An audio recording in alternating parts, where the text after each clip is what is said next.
Salut à tous et bienvenue au potager de la vie qui chante, dans cette nouvelle vidéo où on va parler un peu de comment on nourrit son sol. En se posant la question, fumier ou compost? Ou pourquoi pas les deux? Alors tout ça en fait va dépendre de votre sol et de l'activité biologique du sol. Parce que ce qu'on cherche à faire quand on amende son terrain, ce n'est certainement pas à nourrir les plantes. On cherche à nourrir l'activité biologique, microbiologique et toutes les petites bestioles dont le travail est de décomposer la matière organique et qui va libérer des nutriments et les rendre disponibles pour les plantes. Donc quel type d'amendement? Eh bien tout va dépendre de votre sol. Pour ça, je vais vous donner quelques astuces, dont une qui est vraiment très efficace et très importante, qui est le test à l'eau oxygénée. L'eau oxygénée, vous savez, c'est ce qu'on utilise pour désinfecter les plaies. Je ne sais pas si vous avez déjà eu l'occasion de vérifier, mais quand on met de l'eau oxygénée sur une plaie, eh bien, ça se met à mousser. Eh bien ça, c'est en fait la réaction de l'activité biologique. Quand on parle de matière organique, il faut distinguer deux types de matière organique. Il y a pour faire simple, parce que bon, je ne suis pas scientifique, mais bon, je vous retransmets ce que j'en sais. Il y a donc deux types de matière organique, ce qu'on appelle la matière organique fermentescible et la matière organique stable. La matière organique fermentescible, c'est celle qui n'a pas encore été décomposée justement par toute la vie bactériologique, microbienne du sol. Et la matière organique stable, c'est celle qui a déjà été décomposée. Donc en fonction de l'activité biologique que vous allez avoir dans votre sol, et donc du résultat du test à l'eau oxygénée, eh bien ça va distinguer si vous alliez mettre un fumier jeune ou un fumier vieux, un compost jeune ou un compost vieux. Si vous avez une forte activité biologique, eh bien vous n'allez pas chercher spécialement à en rajouter, parce que cette forte activité va consommer beaucoup de matière organique. Donc ce que vous allez chercher à faire, c'est simplement de lui amener de la matière organique à décomposer, de la nourrir. Si au contraire vous avez une faible activité biologique, eh bien là vous allez chercher à alimenter votre sol en activité biologique pour que vous obteniez un sol suffisamment vivant pour décomposer cette dite matière organique et ainsi nourrir les plantes, etc., etc. Derrière moi, vous avez le compost de l'année dernière en fait. J'en ai fait qu'un l'année dernière. J'ai d'abord tout entassé. Et puis après, j'ai fait un andin. Pour les techniques de compostage, je vous laisse faire vos propres recherches. Il y a des gens qui sont beaucoup plus pointus que moi sur comment réaliser un compost équilibré, tant en matière carbonée qu'en matière azotée, etc. Donc ça, là-dessus, je vous laisse faire vos propres recherches. Toujours est-il que ce compost que j'ai derrière moi, donc je l'ai fait tard dans la saison, je l'ai fait début décembre. À un moment donné où l'activité biologique, de toute façon, elle s'endort. Il faut savoir que quand la température du sol descend en dessous de 8 degrés, eh bien l'activité biologique s'arrête. Et donc, comme il a été fait dans cette période, eh bien, il est encore très peu décomposé. L'activité biologique, toute la vie qui aurait pu la décomposer, je ne l'ai pas fait à la bonne saison. Donc là, c'est en train de reprendre. Et on va y trouver toutes sortes d'insectes. Enfin voilà, là il est en train de fermenter, du coup. Par contre, je sais qu'il n'a pas été fait dans les règles de l'art, et donc il va, à mon avis, amener beaucoup de matière carbonée, donc finalement de matière organique stable, ce qui pourrait être un inconvénient si je n'ai pas assez d'activité biologique dans mon sol pour la décomposer.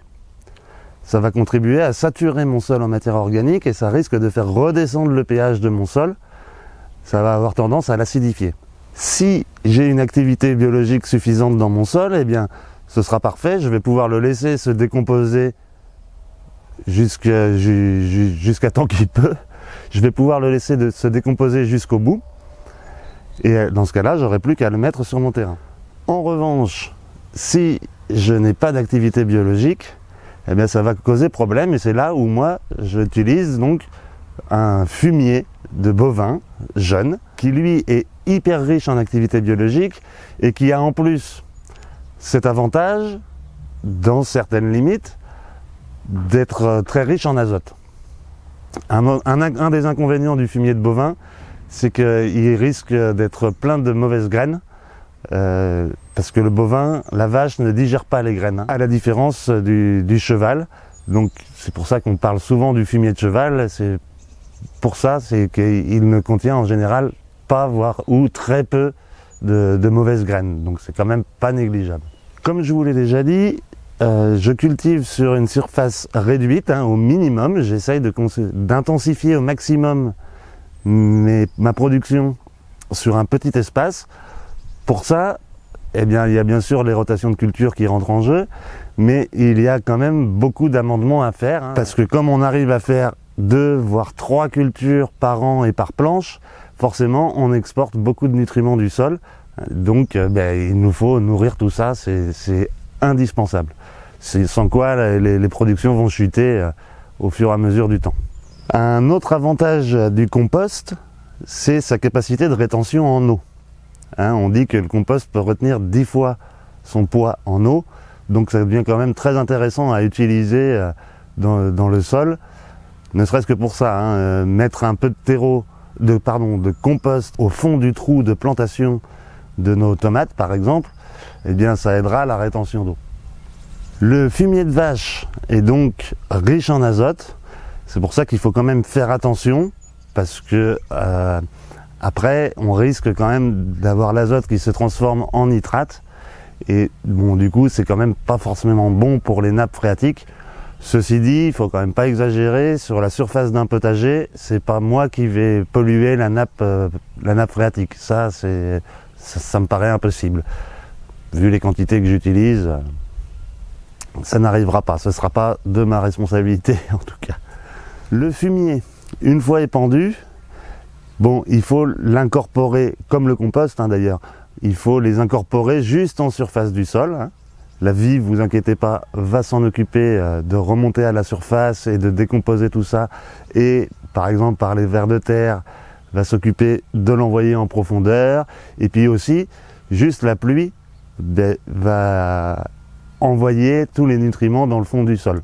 C'est pour ça que quand on reçoit un fumier, en général, il est conseillé de le bâcher. On dit qu'il perd presque 60% de ses nutriments à la première pluie, juste par percussion des gouttes de pluie. Donc ça devient intéressant quand même de le protéger, sinon on va perdre une bonne partie de ses effets. Le fumier, une fois épandu, moi je ne recommande pas spécialement de planter tout de suite dedans.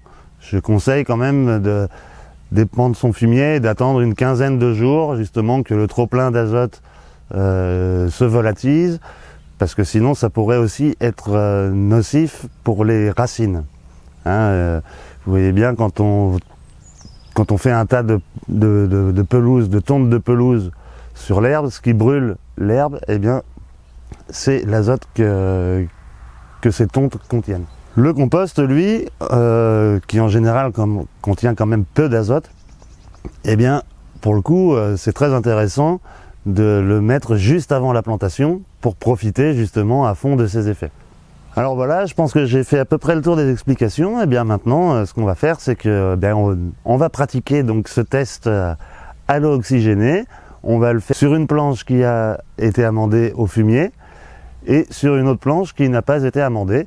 Et puis écoutez, on va voir s'il y a une différence. C'est pas sûr.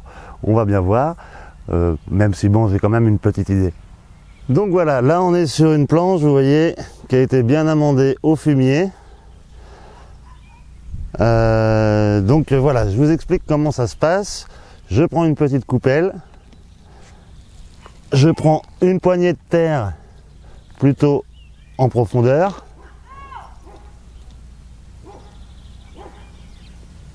je prends donc une poignée de terre plutôt en profondeur, sans descendre non plus à 50 cm, c'est pas l'objectif, et je vais donc verser mon eau oxygénée dessus. Alors là, il peut se passer 4 choses différentes. La première, il se passe rien. Et alors là, c'est pas spécialement bon signe, ça veut dire que vraiment il n'y a pas d'activité biologique dans le sol. La deuxième réaction, ça va être juste un petit bruit. Hein, on va entendre un petit crépitement comme ça. Ensuite, donc là, on est au niveau 1. Ensuite, on va arriver au niveau 2 où il va y avoir ce crépitement, mais en plus, on va voir quand même vraiment une réaction. Ça va être visible.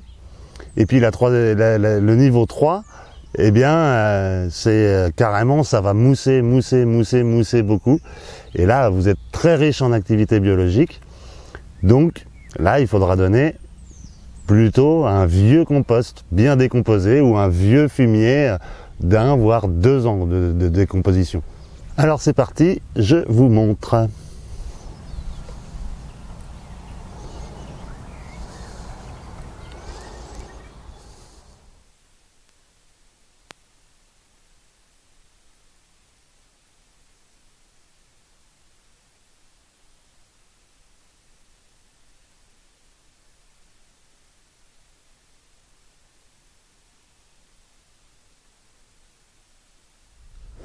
Donc là, je sais déjà d'avance que l'année prochaine, eh bien, je n'y remettrai pas de fumier.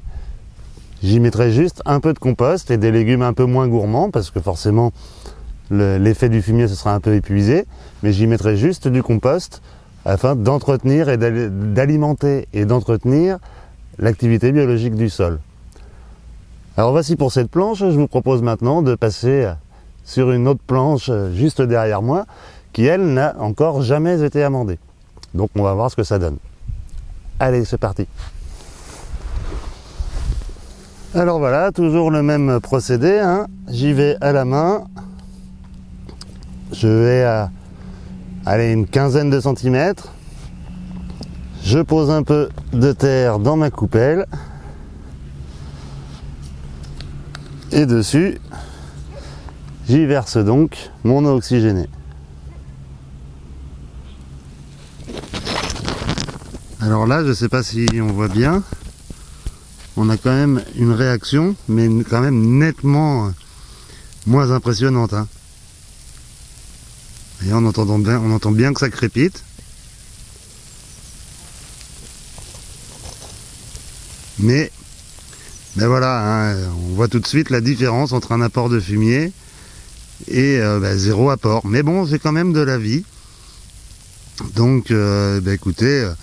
Voilà, hein, ça va se passer comme ça. Je vais y mettre un petit peu de compost cette année. Et puis l'année prochaine, on échangera avec du fumier. Alors voilà pour cette vidéo. J'espère que j'ai été assez clair et que ça vous aidera un peu à savoir comment intervenir sur votre sol.